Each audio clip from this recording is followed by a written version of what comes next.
ఈరోజు 12 గంటలకు ప్రాథమిక వ్యవసాయ పరపతి సంఘం ముత్తారం మండలం ముత్తారం అధ్యక్షులు అయినటువంటి శ్రీ గుజ్జల రాజిరెడ్డి గారి పైన ప్రవేశపెట్టిన అవిశ్వాస తీర్మానం కార్యవర్గ సమావేశంలో నిందని ప్రకటించడం జరిగింది.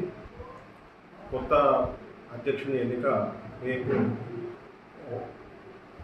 1 గంట 1 o'clock జరపడానికి తెలియడం జరిగింది. ఎంతమంది హాజరించారు? 10 మంది కార్యవర్గ సభ్యులు హాజరైనారు. 10 మందికి 10 మంది అవిశ్వాస తీర్మానానికి అనుకూలంగా ఓటు వేశారు.